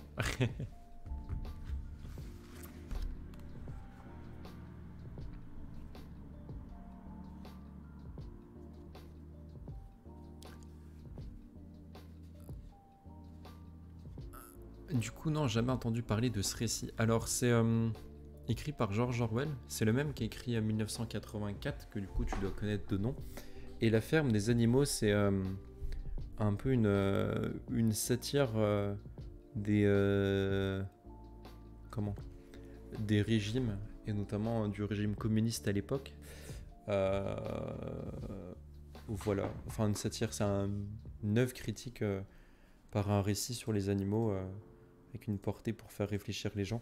Et du coup, de ce que tu as raté au début, vite fait, c'est une ferme où du coup les animaux ils sont en mode... Enfin, il y en a un qui propose de faire la révolution parce que ils sont en mode bah c'est chiant, on travaille toute la journée et juste l'humain il arrive, il récupère tout et il nous donne des misères. Et du coup, un jour il y a une occasion et ils font révolution, ils chassent l'humain. Et là ils sont en train petit à petit de s'organiser pour vivre et tout, genre faire les moissons eux-mêmes, etc. Avec déjà les cochons qui sont en train d'essayer de prendre le dessus et de dominer les autres assez salement. Et là, du coup, tu viens de rater la bataille où les humains qui reviennent en mode bon, vous êtes sympas, mais c'est notre ferme. Et ils se sont fait éclater par les animaux qui les ont littéralement défoncés. À l'unanimité, les bêtes décidèrent de créer une médaille militaire, l'animal héroïque de première classe, qui fut décerné, séance tenante, à Boule de Neige et Boxeur. Il s'agissait d'une médaille de cuivre, en réalité de vieilles décorations de harnais trouvées dans la sellerie, qu'on pourrait arborer les dimanches et jours fériés. Il y eut aussi l'animal héroïque de deuxième classe, qui fut décerné à titre posthume au mouton tué au combat. De longues discussions eurent lieu pour déterminer le nom qu'on donnerait à la bataille. On finit par retenir celui de bataille de l'étable, puisque c'était de l'étable qu'était partie l'attaque victorieuse. On ramassa le fusil de M. Jones, qui traînait dans la boue. On savait par ailleurs qu'il y avait une réserve de cartouches dans la maison. Il fut donc décidé de placer le fusil au pied du drapeau, comme une pièce d'artillerie, et de le faire tonner 2 fois par an, la première le 12 octobre, date anniversaire de la bataille de l'étable, et la seconde à la Saint-Jean, jour d'anniversaire de la rébellion.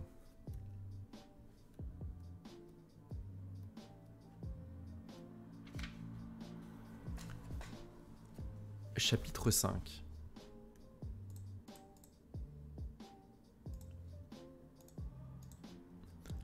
Alors que l'hiver approchait, Molly devint de plus en plus pénible. Tous les matins, elle était en retard au travail et s'excusait en disant qu'elle ne s'était pas réveillée. Elle se plaignait de douleurs mystérieuses. Son appétit, cependant, restait excellent. Elle trouvait toutes sortes de prétextes pour quitter le travail et filer jusqu'à l'abreuvoir, où elle demeurait, contemplant bêtement son reflet dans l'eau. Il y avait aussi à son sujet des rumeurs plus préoccupantes. Un jour qu'elle flânait dans la cour, jouant avec sa longue queue tout en mâchonnant un brin de paille, Antilis la prit à part.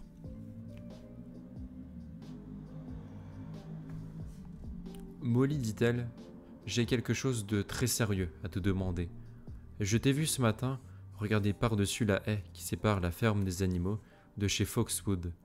L'un des ouvriers de M. Pilkington se trouvait de l'autre côté de la haie. Et j'étais sans doute bien loin de là, mais je suis presque certaine de l'avoir vu en train de te parler, te laisser caresser le museau. Qu'est-ce que ça veut dire, Molly ? C'est faux, il ne m'a pas caressé et je n'ai rien laissé faire du tout, cria Molly, tout en martelant le sol à coups de sabot. Molly, regarde-moi bien dans les yeux. Peux-tu me donner ta parole d'honneur que cet homme ne te caressait pas le museau ? Ce n'est pas vrai, répétait Molly. Mais elle ne pouvait soutenir le regard d'Antilis, et l'instant d'après, elle tourna les talons et s'enfuit en galopant à travers champs. Antilis eut alors une idée soudaine. Sans rien dire aux autres, elle se rendit dans le box de Molly pour y remuer la paille avec ses sabots. Elle y trouva bien dissimulée une petite réserve de morceaux de sucre, ainsi qu'un assortiment de rubans de toutes les couleurs. 3 jours plus tard, Molly avait disparu. Pendant des semaines, on n'eut aucune nouvelle et puis, les pigeons rapportèrent qu'ils l'avaient vue, de l'autre côté de Willingdon, attelée à une élégante charrette anglaise rouge et noire. Elle attendait à l'entrée d'un pub. Un gros homme au teint rougeau, qui portait des guêtres et une culotte de cheval, et qui avait l'air carabétier, lui caressait le nez et lui donnait du sucre. La robe fraîchement entretenue, Molly portait un ruban rouge tressé à la mèche de son front.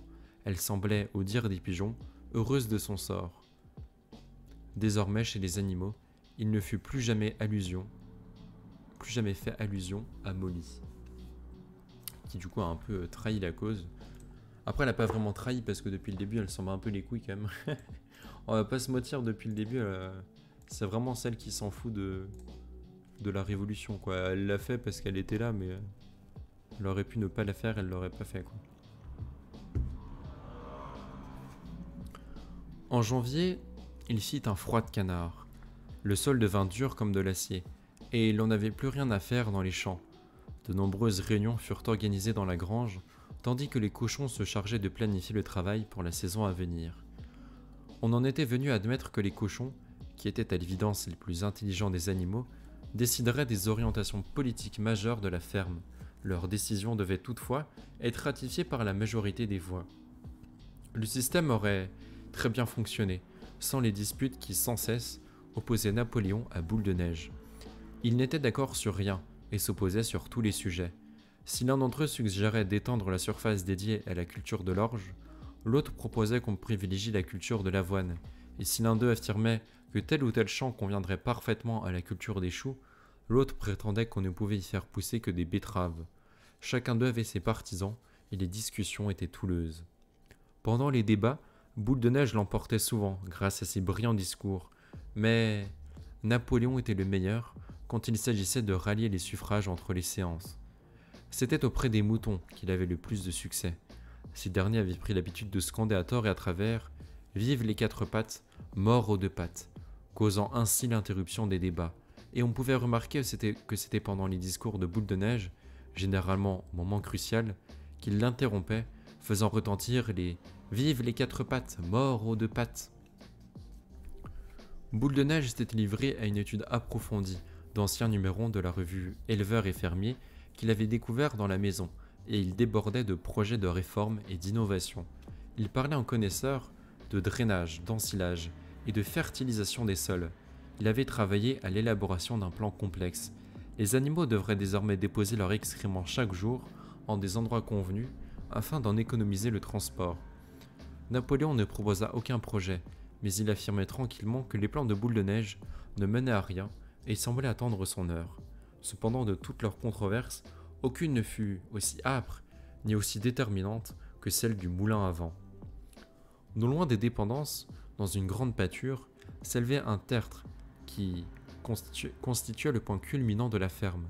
Après avoir examiné les lieux, Boule de Neige déclara que c'était l'endroit parfait pour édifier un moulin à vent qui, muni d'un générateur, pourrait alimenter la ferme en électricité, ce qui permettait d'éclairer les étables et de les chauffer en hiver, mais aussi d'actionner une scie circulaire, un hache-paille, un coupe-betterave et une treilleuse électrique.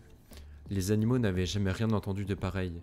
La ferme était vieillotte et n'était équipée que d'un outillage rudimentaire.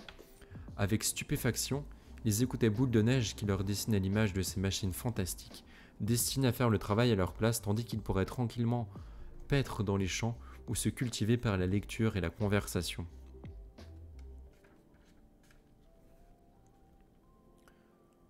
En quelques semaines, les plans de Boule de Neige pour le moulin furent achevés. La plupart des détails techniques avaient été puisés dans 3 ouvrages qui avaient appartenu à Jones: Les 1000 trucs du bricoleur, La maçonnerie pour tous et L'électricité à usage des débutants. Boule de Neige avait mené ses études dans une cabane qui avait autrefois servi de couveuse artificielle et dont le parquet poli convenait à l'élaboration des plans. Il s'y était enfermé des heures de rang. Les livres, maintenant maintenus ouverts à l'aide d'une pierre, une craie fixée entre les articulations de son pied, il s'activait, allant et venant, pour tracer des lignes, poussant de temps à autre un petit grognement de satisfaction. Peu à peu, les plans avaient gagné en complexité, formant un amas de rouages et de manivelles qui couvrait plus de la moitié du parquet et s'avérait incompréhensible pour les autres animaux, néanmoins très admiratifs. Tous venaient au moins une fois par jour pour voir ce qu'ils dessinaient, y compris les poules et les canards qui prenaient toutes sortes de précautions pour éviter de marcher sur ces dessins à la craie.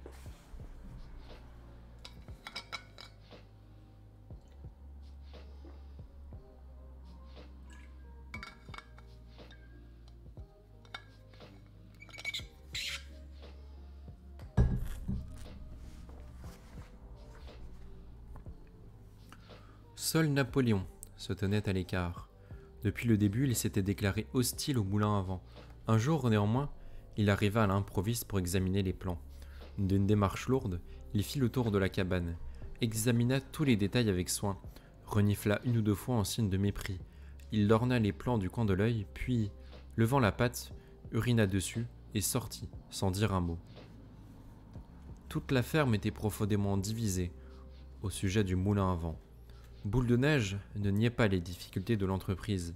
Il faudrait extraire de la pierre pour construire les murs. Il faudrait ensuite fabriquer les ailes et les relier à des dynamos par des câbles. Comment d'ailleurs ferait-on pour se les procurer? Boule de Neige n'en disait rien. Mais il maintenait que tout pouvait être réalisé en 1 an. Et il déclarait que par la suite, le gain de main-d'œuvre serait tel que les animaux n'auraient pas à travailler plus de 3 jours par semaine. Napoléon, de son côté, estimait que la première des nécessités résidait dans l'accroissement de la production alimentaire et qu'ils gaspillaient leur temps à construire un moulin, et que s'ils gaspillaient leur temps à construire un moulin, ils crèveraient bientôt de faim. Les animaux se divisèrent en 2 clans rivaux, chacun ayant son slogan: Votez pour Boule de Neige et la semaine de 3 jours, ou Votez pour Napoléon et la nourriture à volonté. De tous les animaux, Benjamin fut le seul qui ne prit jamais parti. Il se refusait à croire que la nourriture pût être plus abondante ou que le moulin leur épargnât du travail. Moulin ou pas, disait-il, la vie serait toujours identique à elle-même, c'est-à-dire difficile. Outre les disputes autour du moulin, se posait le problème de la défense de la ferme. Il était évident pour tout le monde que les humains, bien qu'ils aient été vaincus lors de la bataille de l'étable, pouvaient très bien tenter, avec une détermination accrue, de reprendre la ferme pour y réinstaller M. Jones. Et les hommes avaient d'autant plus de raisons de le faire que la nouvelle de leur défaite s'était répandue dans les campagnes et qu'elle rendait les animaux des fermes voisines de plus en plus récalcitrants. Comme toujours, Napoléon Boule de Neige était en désaccord. Pour Napoléon, les animaux devaient se procurer des armes à feu et s'entraîner à les utiliser. Pour Boule de Neige, il devait envoyer toujours plus de pigeons à l'extérieur et fomenter la révolte chez les animaux des autres fermes. Le premier soutenait que s'ils étaient incapables de se défendre par eux-mêmes, la ferme était vouée à être prise par les hommes. Le second avança que, si des soulèvements avaient lieu un peu partout, ils n'auraient plus besoin de se défendre.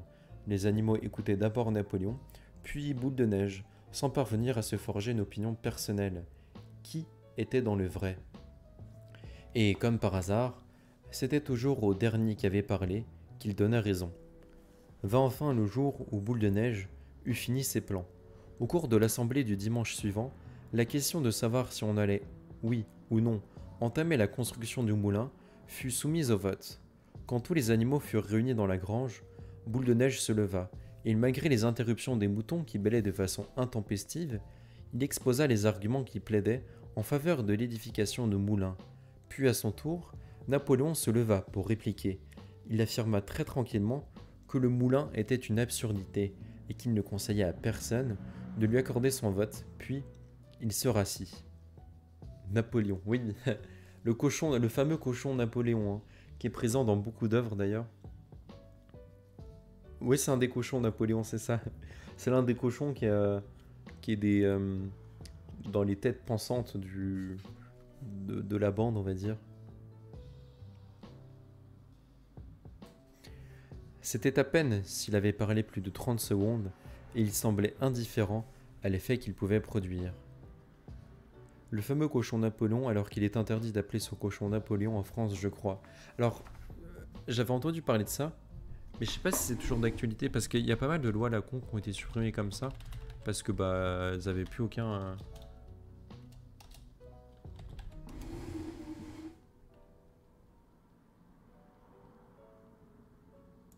Hop.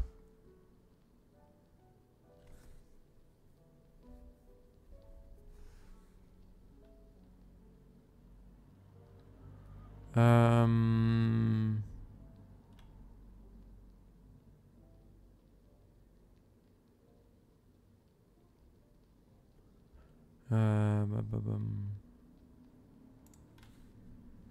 Pas de réponse. Attendez, on va chercher un peu mieux.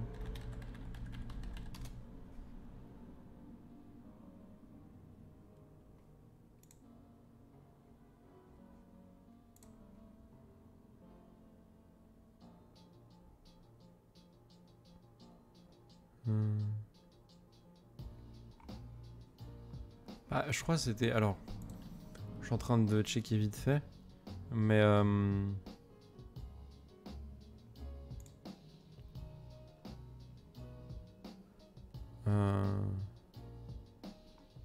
Papapam.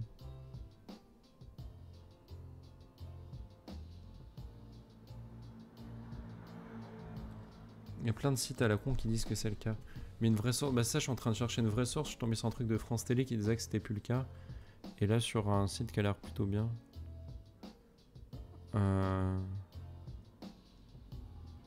Non, mais du coup, je pense si ça fait partie des lois à la con qu'on a enlevé, comme le fait que les femmes n'avaient pas le droit de porter de pantalon, ce genre de trucs, quoi, qui avait une existence à un moment, que parfois existait toujours, mais qu'en fait on n'appliquait plus parce que c'était plus l'usage. Et qu'au bout d'un moment, il y a peut-être des gens qui se sont dit bon, c'est sympa, mais si on les enlevait, du coup, si on les utilise plus. Après, tu peux faire une expérience sociale si tu veux. La chips, pour bien sûr le bien de ce live lecture et le bien de la chaîne YouTube sur laquelle va être postée sur live lecture, tu peux acheter un cochon, tu l'appelles Napoléon, tu te balades dans la rue en disant que tu as un cochon qui s'appelle Napoléon, et tu vois si tu te fais arrêter par si tu te fais arrêter par les flics, tu nous fais une petite story Insta, tu vois, puis tu me l'envoies. Et comme ça, on saura tous. Tu vas au comico avec... Exactement.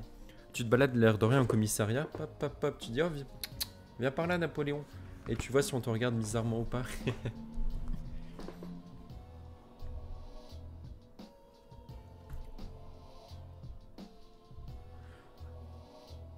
Sur ce, Boule de Neige bondit sur ses pattes, fit taire les moutons qui avaient repris leur bêlement et se lancèrent dans une plaidoirie passionnée en faveur du moulin.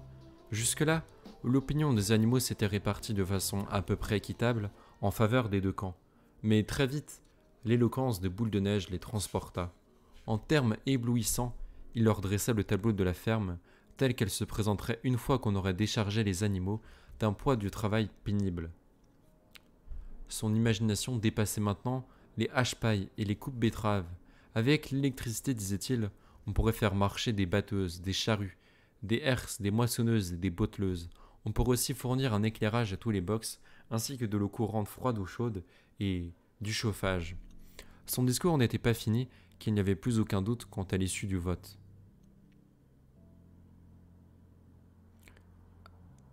Mais ils ont dit plus tard que tous les trucs qui rappellent l'homme, il faut pas le faire, que toutes les inventions de l'homme, il faut pas l'utiliser du coup. Pourquoi il veut utiliser ça? C'est un peu contre leur principe, non? À ce moment-là, Napoléon se leva, et jetant à Boule de Neige un regard de biais singulier, il émit un petit cri suraigu que personne ne l'avait jamais entendu émettre auparavant. Alors, premier problème, je risque plus de me faire arrêter pour maltraitance animale que pour preneur de cochon illégal, vu ce que j'ai strictement rien pour le loger. Non, mais après, ça, tu dis pas au policier que t'as rien pour le loger, genre juste tu te balades dans le commissariat. Au pire, tu fais une location. Non, ok, on va faire ça. Tu fais une location de cochon. Tu vas, euh, tu vas louer un cochon. Genre, tu dis à un agriculteur, je vous le prends une journée, je vous le rends ce soir. Tu lui loues son cochon. Ensuite, tu vas au commissariat en disant bonjour, j'ai un cochon qui s'appelle Napoléon. Tu vois comment ça réagit. Tu testes dans plusieurs commissariats, tu vois, histoire d'être sûr que tu ne sois pas tombé sur des bras cassés. Et après, tu ramènes le cochon à l'éleveur et tu fais bah merci pour tout, bonne journée à vous, amusez-vous bien, passez la bise à votre femme, quoi. Et comme ça, on a la réponse. À ce cri, de furieux aboiements éclatèrent au dehors et 9 énormes molosses qui portaient des colliers à clous de cuivre surgirent à l'intérieur de l'étable. Ils se ruèrent tout droit sur Boule de Neige, qui n'eut que le temps de faire un bond de côté pour échapper à leurs terribles mâchoires. En un instant, il avait franchi la porte et ils étaient à ses trousses. Trop abasourdis et traumatisés pour s'exprimer, les animaux se pressèrent à la porte pour assister à la poursuite. Boule de Neige fila à travers la longue pâture qui conduisait à la route. Il courait aussi vite qu'un cochon puisse courir, les chiens sur les talons. Tout à coup, il glissa, et l'on fut presque certain qu'il l'avait attrapé. Mais il s'était relevé, courant plus vite encore, et voilà que les chiens gagnaient de nouveau du terrain. L'un d'eux fallut lui happer la queue de ses puissantes mâchoires, mais Boule de Neige l'esquiva de justesse. Alors, dans un suprême effort, il parvint à grignoter quelques pouces de terrain, et se glissa dans un trou sous la haie. On ne le revit plus jamais. Putain, il a fait comme le vrai Napoléon, ça. Il a fait un coup d'état comme le vrai Napoléon. Comme quoi le nom n'était peut-être pas donné au hasard.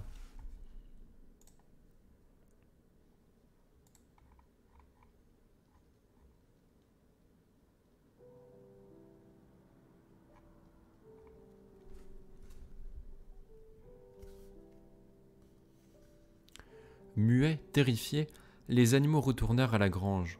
Bientôt les chiens revinrent en bondissant.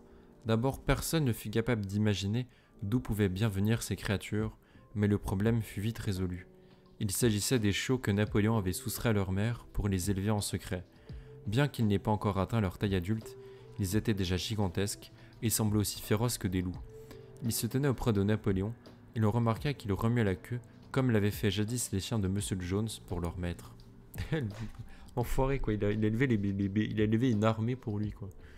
Suivi des chiens, Napoléon monta jusqu'à l'estrade d'où Major avait prononcé son discours, et il annonça qu'à partir de cet instant, les assemblées du dimanche seraient suspendues. Elles étaient inutiles et constituaient une perte de temps. À l'avenir, les questions relatives au travail de la ferme seraient réglées par un comité spécial constitué de cochons qu'il présiderait. Ce comité se réunirait en privé et communiquerait ensuite ses décisions à l'ensemble des animaux. Les animaux continuèrent à se rassembler le dimanche matin pour saluer les drapeaux, chanter Bête d'Angleterre et recevoir les directives de la semaine, mais il n'y aurait plus de débat. Un vrai coup d'état. On supprime tout après, liberté d'expression et tout, un vrai coup d'état. C'est une bonne idée ça, comme ça, si jamais on me dit que mon cochon a un pronom illégal, je peux dire que c'est le cochon du fermier. Exactement. Et si jamais on me dit que maltraitance, le cochon il est moche, c'est le cochon du fermier, tu vois. Ça, tu dis rien au mec, tu balances juste son adresse et hop. Tu cours vite après quand même, mais j'avais pas pensé à cet aspect-là. Tu peux dire aussi que c'est pas moi, c'est le cochon de mon tonton. Hop. Malgré le choc que leur avait causé l'expulsion de Boule de Neige, déjà, parenthèse, t'es un cochon, tu t'appelles Boule de Neige, enfin bref, les animaux furent indignés par ces décisions. Plusieurs d'entre eux auraient protesté, s'ils avaient su trouver les arguments. Même Boxer était confusément perturbé. Il coucha les oreilles, agita sa mèche, tenta de rassembler ses idées, mais ne sut trouver que dire. Il y eut quelques cochons cependant qui se montrèrent plus loquaces. 4 jeunes gorets du premier rang poussèrent des cris aigus en signe de protestation, et, se redressant sur leurs pattes, ils prirent aussitôt la parole. Mais tout de suite, les chiens assis autour de Napoléon émirent des sourds grognements chargés de menaces. Alors le silence s'imposa aux cochons, qui reprirent leur place assise. Ensuite, ce fut le formidable bêlement des moutons qui retentit. « Vive les 4 pattes, mort aux 2 pattes !» et qui dura bien un quart d'heure, mettant ainsi fin à toute tentative de discussion. Par la suite, Cafter fut envoyé en mission dans toute la ferme pour expliquer aux autres animaux les nouvelles dispositions. « Camarades, dit-il, j'ose croire que chaque bête ici présente apprécie le sacrifice qu'a fait le camarade Napoléon en assumant cette tâche supplémentaire. Car n'imaginez pas, camarades, que gouverner soit un plaisir. Au contraire, c'est une lourde et grave responsabilité. Personne ne croit plus fermement en l'égalité des animaux que le camarade Napoléon. Et il serait heureux de vous laisser prendre vos décisions par vous-même. Mais il se pourrait alors, camarades, que vous preniez la mauvaise décision. Et qu'arriverait-il ensuite ? Supposons que vous ayez décidé de suivre Boule de Neige et ses sornettes de moulin à l'avant, Boule de Neige qui, nous le savons maintenant, n'était rien de moins qu'un criminel. Je voudrais bien vous laisser réfléchir, camarades, mais si vous êtes trop con, comment on fait ? Ça va beaucoup moins bien. Et si vos réflexions ne me plaisent pas, comment on fait ? Ce ne serait pas mieux si je vous dis quoi dire et quoi penser. Il a fait preuve de bravoure pendant la bataille de l'étable, objecta quelqu'un. La bravoure ne suffit pas, répondit Cafter. L'obéissance et la loyauté sont plus importantes. Quant à la bataille de l'étable, je crois qu'un jour viendra où l'on découvrira que le rôle de Boule de Neige y était surestimé. La discipline, camarades, une discipline de fer, tel est le mot d'ordre du moment. Un seul faux pas et nos ennemis nous tomberont dessus. Il est certain, camarades, que vous ne voulez pas assister au retour de Jones. Une fois de plus, l'argument était imparable, et une chose était sûre, les animaux ne voulaient pas du retour de Jones.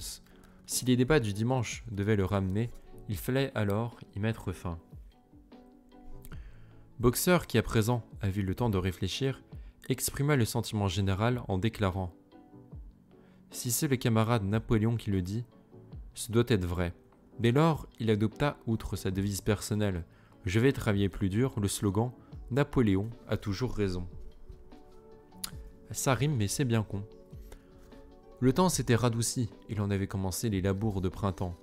La cabane où Boule de Neige avait tracé les plans du moulin avait été fermée, et l'on supposa que ses dessins avaient été effacés du plancher. Tous les dimanches, à 10h, les animaux étaient réunis dans la grange et recevaient les instructions pour la semaine. Le crâne du vieux major, à présent nettoyé de ses chairs, avait été exhumé du verger et exposé sur une souche au pied du mât, à côté du fusil. C'est dégueulasse. Après le salut du drapeau, les animaux devaient défiler devant le crâne et manifester leur déférence avant d'entrer dans la grange. Ils ne s'asseyaient plus tous ensemble, les uns à côté des autres comme autrefois. Napoléon, Cafter et un autre cochon du nom de Minimus, qui avait un talent remarquable pour composer des chansons ou des poèmes, prenaient place sur l'estrade, entourés des 9 chiens. Les autres cochons s'asseyaient autour. L'assemblée des animaux leur faisait face. Napoléon dictait alors les ordres de la semaine sur un ton bourru et militaire. On entonnait ensuite « Bêtes d'Angleterre » une seule fois, puis les animaux se dispersaient. Le 3e dimanche qui suivit l'expulsion de Boule de Neige, les animaux furent surpris d'entendre Napoléon annoncer qu'après tout, on allait édifier le moulin. Il ne donna aucune raison à ce changement d'avis, mais les avertit simplement que cette tâche supplémentaire entraînerait un lourd surcroît de travail. Il se pourrait même qu'on soit obligé de réduire les rations. Un comité spécial des cochons avait travaillé sur le projet pendant les 3 dernières semaines. La construction du moulin, compte tenu des améliorations diverses qu'on avait dû y apporter, prendrait environ 2 ans. Durant la soirée, Cafter expliqua en privé aux autres animaux que Napoléon ne s'était en réalité jamais opposé à la construction du moulin. Bien au contraire, c'était lui le premier qui l'avait préconisé.